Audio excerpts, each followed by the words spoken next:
Welcome to the Old State House Museum's Collections Podcast. I'm Danielle, Registrar of Special Collections. And I'm Josh, and I work for the Department of Arkansas Heritage. And today's podcast, we're going to be discussing the Butch Stone collection, a collection of letters, photographs, and other various Arkansas-related music memorabilia that we recently received. There are 92 pieces of the collection in total, and they consist of a little bit of everything. Yes, letters to and from Arkansas politicians, photographs with various celebrities and Arkansas politicians. And before we dive into our interview with Butch Stone, I'll tell you a little bit about Butch. Butch is a local-grown Arkansas concert promoter, artist manager. He's been involved in the music scene in Arkansas for a very long time. And his most notable work has been done with Black Oak, Arkansas, who had multiple gold-selling albums.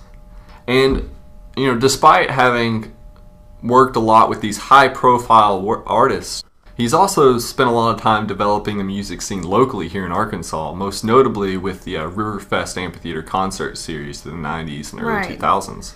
Yes. It was very big in the 90s. He did. He brought a lot of really big acts, Bob Dylan, the Eagles, Rolling Stones to Little Rock, which prior to then, Little Rock wasn't really considered a concert destination. So that's something he certainly did do for the state. So now we bring you our podcast with Butch Stone.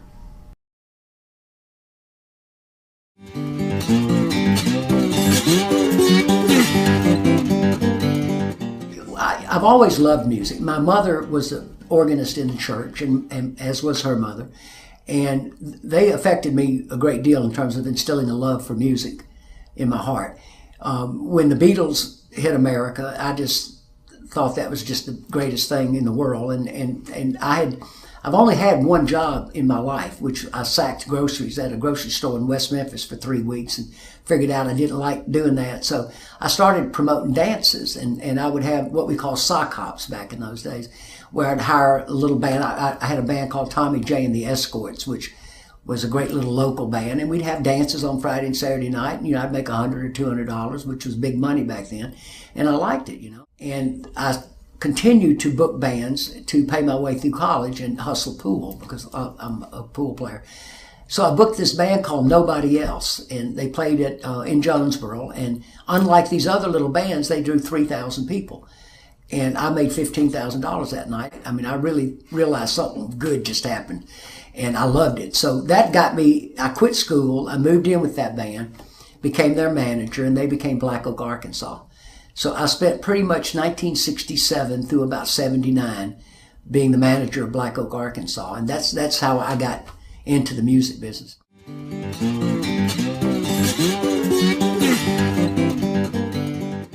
When I met that band, they were the first hippies in Arkansas. They were the first people with long hair, unless you went way back up in the woods. They were it. They were the first hippies. And basically they were playing music to keep from having a job, kind of the same thing. I wasn't interested in working at the grocery store, and they weren't interested in working anywhere.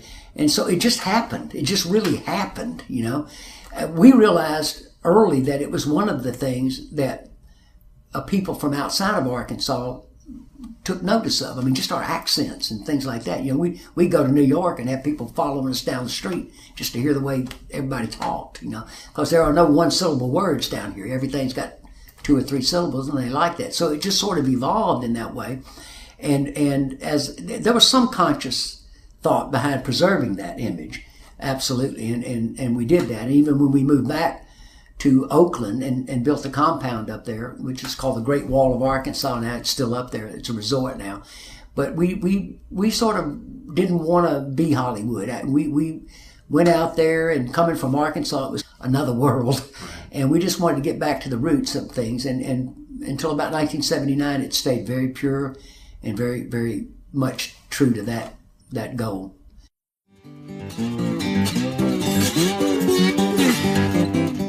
I like politics. Like I said, it's a contact sport, and I'm fascinated by it. And the first politician that I really got to know on a very personal level was Bill Clinton. Jim Dandy, the lead singer from Black Oak, and I picked Bill and Hillary up and took them to a Black Oak, Arkansas concert at Barton Coliseum in Little Rock. And this was just when Bill was elected Attorney General. And I'll never forget, we picked him up in a limousine, and when they got in, I could tell that Bill wasn't real comfortable being in that big black car, but he squirmed a little bit, and his words were, well, I guess I better get used to this. And I knew, and I cannot explain this, but I knew the minute I met that man that he was going to be president. I would tell my friends in the music business, you watch, this guy's going to be president. And people like Irving Azoff and folks like that, and they'd look at me like I've lost my mind, but there was just something about him. I want to say this, having known personally people like John Lennon and Jimi Hendrix and people like that are stars. Bill Clinton is a galaxy. He's a universe. I've never met anybody like that man. I admire him. I've always admired him and Hillary, and really got to know him on that level. After Bill and through Bill, and even prior to that through Bill, I got to know Dale Bumpers and David Pryor and folks like that, and Jim Guy Tucker and Mike Huckabee, my one Republican contact, and just I wanted to be able to have access to them. Access is power in that world, and I wanted to discuss certain social issues that were dear to my heart, but I wanted to do it in a way that they knew I didn't want anything back from them. I never asked for anything. I just wanted to give my opinion, and to some extent we've done some pretty remarkable things.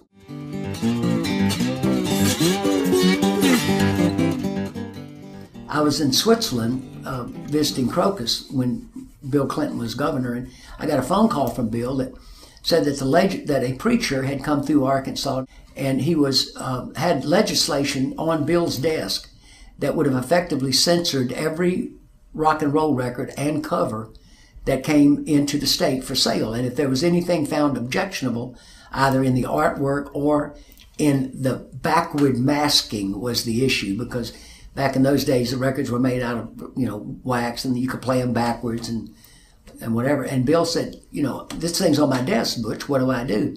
I asked the governor to give me 3 days, and in that 3-day period I was able to put together a team of people, including the University of Lethbridge in Canada, and an engineer out of Mountain Home named Bob Ketchum. And make a long story short, we determined the following, that there was no truth to the backward masking myth that this particular pastor was trying to make a reality, that most people didn't understand even what language was being spoken, much less understand what was being said. And this was the beautiful thing, in those days there was a religious program called the PTL Club with Jim and Tammy Faye. We found a speech that Jim Baker gave where he was announcing that Pat Boone, Mr. Milk and Cookies, was going to sing a song. Well, one of the things I learned from the University of Lethbridge is that the English language has some peculiarities in that certain English words, when played backwards, sound like other English words. So we went through and analyzed a lot of his speeches, and we found him introducing Pat Boone. When you played it backwards, it said Satan. It just clears a bell. So Bill brought all of the legislators in and asked them, how would you like to have your speeches played backwards and you be held accountable for the content? 3 days, on the 3rd day, the legislature voted unanimously not to pass that law. And when they did so, most of them stood up and spoke their name backwards as a form of jest. And so we stopped censorship in the state of Arkansas.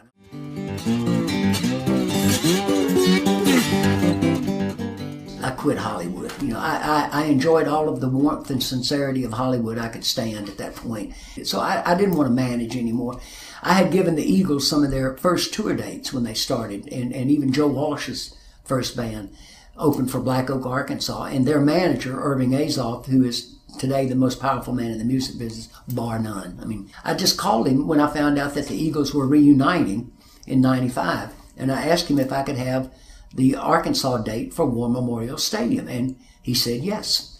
He says, it's $1 million, and I said, well, I don't have $1 million, but hang on, I'll get right back to you. So we put the money together. We brought them here in '95, and it is to date the highest grossing, highest attended event in the history of our state. We did a little over 40,000 people, sold it out in 2 hours and 47 minutes. And then I think it was Bill or Hillary, one of the two, helped me get control of Riverfest Amphitheater from about '95 for about the next 10 years. during that period of time, I brought about 450 of the biggest artists in the world to Arkansas. And Arkansas in the past had been a city that few people played. So during that period of time, we basically with that Eagles concert, we put Little Rock on the concert industry's map. And that's the reason that Governor Mike Huckabee issued that proclamation that gave me credit with creating the concert industry in the state of Arkansas. By virtue of the Eagles concert, I helped bring Billy and Elton in that same year, and then all the shows we did at Riverfest Amphitheater. Most folks, when they think of me, will think about the music part of it, and I'm proud of all of that. I truly am. But when I think of myself, what I'm the most proud of is my family. And I now have 7 children. I have a 3-year-old daughter as well, and in November, I'll have my 12th grandchild. That's what I'm the most proud of. I never knew my father, really. I didn't know until just when my dad died that he wasn't my real father. That was kept a secret from me all my life. But I believe that in this world, you either become what hurts you the most or you become something better than that. And I wanted to be something better than what I didn't have with my dad. I was always close to my mom, but never to the person I thought was my dad. And so for me, it was a goal to try to be a good father, and that I can tell you I succeeded. And I'm happy about that. Yeah. Thank Butch Stone for taking the time out to talk with us, and also for donating his wonderful collection of music memorabilia to the museum. And we'd like to thank you for listening and hope that you'll come back and watch our next podcast. Right, you can get to the podcast through YouTube or from our blog at oshmcollections.com, or actually just through the oldstatehouse.com homepage. Thanks for watching. The Old State House Museum is a museum of the Department of Arkansas Heritage, and this project has been funded in part by the Natural and Cultural Resources Council and from private donations.